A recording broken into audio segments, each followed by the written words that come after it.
North East guides Glamorgan to victory.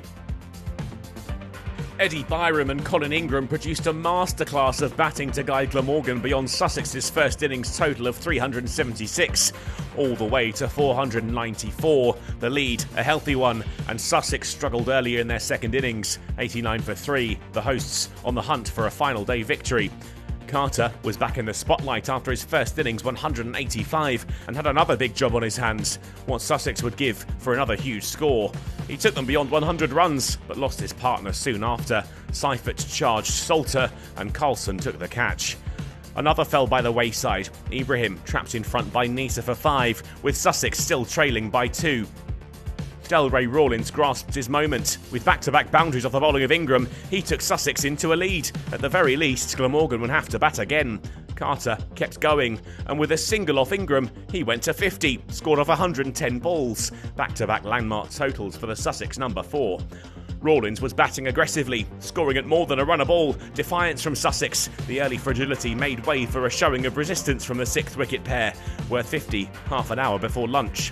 The number 7 was threatening to catch up with his partner. Glamorgan struggled to keep Rawlins quiet, and by the time lunch was taken, he'd moved to 44. Sussex 183 for 5, and they now enjoyed a lead of 65.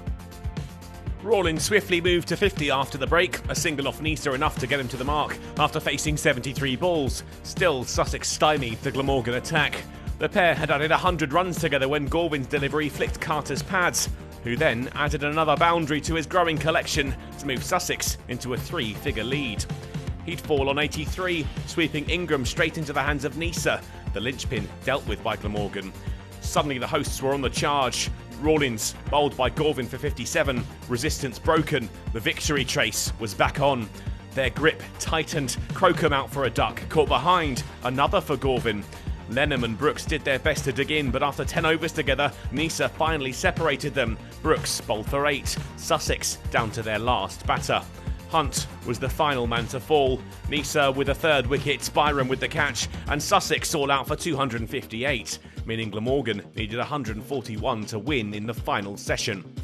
Carter had once again stood up, as had Rawlins with his 57 down the order, but contributions had been few and far between. Only 5 batters had registered double-figure returns. 3 of those fell to Nisa, the pick of the Glamorgan attack. The hosts found themselves in a pickle after tea. Byram out for 2, Brooks with a wicket, Haynes underneath it. Ingram was right behind him. Both of the first innings big hitters dispensed with.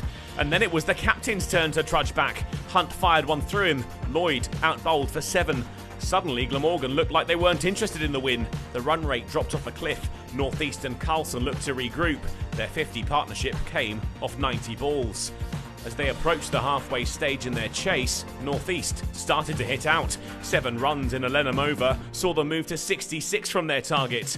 Carlson joined him, plenty of overs left in the day, and they'd waited for their moment to accelerate. But the new aggressive approach came with its risks, and Sussex capitalised. Carlson charging and scrambling to get back in, stumped by Seifert for 45. Boundaries were hard to come by, but Glamorgan inched their way on, up to 100 with a North East single. There were 10 overs remaining in the day. Root was in a hurry, but he wouldn't make it to the finishing line. Out caught behind off the bowling of Jack Brooks for 17. The hosts pegged back once again. Cook had had enough. Lenham plundered for 13 in an over to leave Glamorgan needing just 9. He'd be the man to seal it too. 4 from the bowling of Lenham took them to the winning line. A topsy-turvy game sealed by the hosts with just a few overs to spare. Sussex had done so well to stay in contention throughout the match. Carter, their leading light, but for all their hard work, they couldn't force the result they wanted.